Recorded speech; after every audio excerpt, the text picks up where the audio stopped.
I am Dr. Arjun Gowda, Government First Aid College, Hoskote. My topic is X-rays and its applications.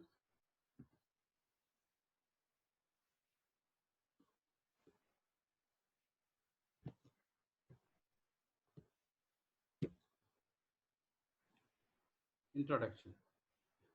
In 1895, German physicist W. Röntgen discovered X-rays. X-rays are the electromagnetic radiations of wavelength 1 to 100 angstrom. They travel in straight lines like ordinary light. They can pass through many thin sheets of metals, paper, wood, etc. But they cannot pass in lead and bones. They destroy living tissues and produce biological effects. X-rays cannot be deflected by electric and magnetic field. X-rays have a high penetrating power and they are photographic films in blackened by X-rays. Röntgen discovered X-rays, and this is the Röntgen picture and first medical X-ray photo. This was first taken the X-ray photo of Röntgen's wife. Production of X-rays. How you are going to produce X-rays? So X-rays are produced when fast-moving electrons hit a suitable target after being accelerated under high potential difference. So this is a Coolidge tube. In this, we can produce X-rays. The Coolidge tube is in the form of a evacuated spherical bulb containing filament F, that is cathode. Anode A, target T, metal cap C. Cathode and anode is connected between high tension battery of order of 30 kilovolts. Filament F is heated by a low tension battery and filament F emits electrons due to the thermionic emission. The pressure inside the bulb is of order of 10 to the power of minus 5 mm of mercury. C. Metal cap used to focus the electron on the target. The target material should have high melting point. The electrons are accelerated towards the target due to high potential between anode and cathode. When the accelerated electron strikes the target, they interact with target materials and reflect as X-rays. In this way, X-rays produced. Next, X-ray spectrum. The plot of intensity of the various radiations so emitted as a function of wavelength is called X-ray spectrum, that are shown in the graph. Intensity versus wavelength. The smooth curves are called continuous X-ray spectrum, that we'll see in the graph now. 20 kilovolts, 30 kilovolts, 40 kilovolts and 50 kilovolts, they are smooth curves. These curves are called continuous X-ray spectrum. Sharp peaks are called characteristic X-ray spectrum, that also we see in the graph.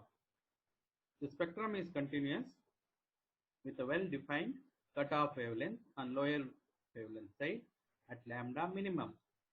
The value of lambda minimum changes with the change in applied voltage.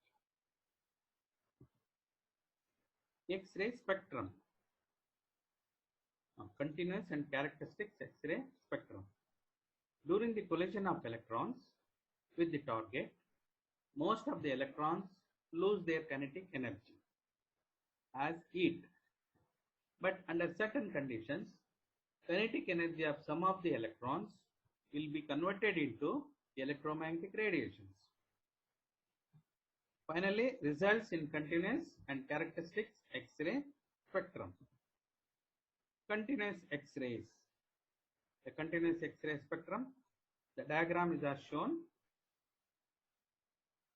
Some of the high energetic electrons penetrate the interior of the atoms of the target and interact with the positively charged nuclei. The interaction gives rise to continuous spectrum. It is also called as Bremsstrahlung or braking radiation. The electrons will be radially accelerated towards the nucleus. The electrons emerging out of the influence of the nucleus, all the energy of the electrons will be lost in the form of a photon. The electron loses all its energy by the time it emerges from the influence of the nuclei, that is E dash equals 0. All the energy lost by the electron appears in the form of a single photon emitted as an X-ray radiation. So, while in the radiation energy E is equal to h nu maximum, but E equals EV, where E is the charge of electron, V is applied voltage. Therefore, h nu maximum equals EV, or nu maximum equals EV by h, or nu maximum equals C by lambda minimum. We can write lambda minimum equals hc by EV, where c is the velocity of light. The minimum wavelength or lower wavelength that are shown in the graph also, or cut off lambda minimum, does not depend on the target material. Next, we will move on to characteristics X-rays. The characteristics X-ray spectrum is as shown in the diagram, and the energy levels also shown in the diagram. So what happened here? Some of the high energetic electrons penetrating the interior of the atoms of the target material. Among them, one of the electron moving with high velocity knocks off the electron from K shell. This vacancy is filled up by a nearby electron in L shell. The pair of shells between which transition takes place is as in the figure. K series of lines results due to transitions that end in K shell. Similarly, transitions end in L, M, N, so on to shells, gives rise to L, M, N series, etc. The transition to K shell from L, M, N, so on to shells results in K alpha, K beta, K gamma, etc. Similarly, the transition to L shell from M, N, O shells results in L alpha, L beta, L gamma, so on to the transitions will take place. Finally, the K, L, M, so on to series constitutes the characteristics X-ray spectrum. Next, Bragg's law. W.L. Bragg noticed that the similarity between diffraction and ordinary reflection, and you obtain an equation known as Bragg's law, that is 2D sin theta equals n lambda, where n order of diffraction, lambda wavelength, d distance between the planes, theta glancing angle. Consider a set of parallel planes of the crystal when a monochromatic X-ray beam is incident on the surface of the crystal. Consider a system of crystal planes as shown in the figure. I have shown in the figure. The horizontal lines represent the planes and the dots represent the atoms in the crystal. Let D be the interplanar distance between the two planes. Consider a ray AB incident on the plane 1 at an angle, at an glancing angle theta, as and reflected from the first surface as BC. Similarly, consider another ray DE incident on the plane 2 at an glancing angle theta, passes through the crystal and reflected from the second surface as EF. Let BE equals D. Draw normal BP, BQ to DE and EF respectively. Path difference between two rays is PE plus EQ. Solve equation number 1. In figure, triangle BPE sin theta equals PE by BE. That is PE equals BE sin theta. Similarly, in triangle BEQ, sin theta equals EQ by EPE. That is EQ equals BE sin theta. But BE equals D. That is interplanar distance. PE plus EQ, that is path difference, PE plus EQ equals 2D sin theta. That's equation number 2. Next, when the path difference is equal, when constructive interference takes place, then path difference equals n lambda. That is equation number 3. From equations 2 and 3, n lambda equals 2D sin theta, or 2D sin theta equals n lambda. This is Brag's law.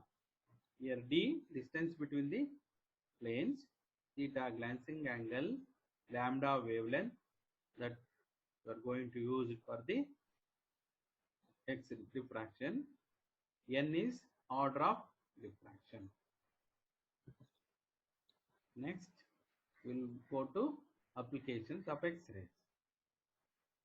X-rays, they are used in different fields like medicine, industry, and research. In medicine, first we will go to the medicine. The X-rays are used to detect the defects or fractures of bones. Number 2, X-rays are used for CT scans, computed tomography for dialysis. X-rays are used to treat the abnormal growth of tissues. X-rays are also widely used to treat cancer. These are the medical users. Next, we will go to the industrial use. X-rays are used to detect the defects in molded materials like internal cracks. Next, X-rays used in inspection of industrial parts, particularly welds. Then X-rays used in airport security for inspection of interior of luggage. It is used in inspection of pipelines and boilers. Then we'll come to the research applications. X-rays are used to study the crystal structure of various materials.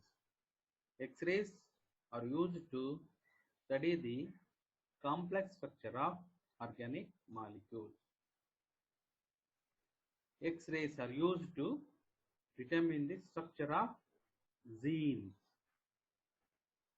X-rays provide useful data regarding non-crystalline solids that will be useful for the concepts of physics, new concepts of physics. Thank you.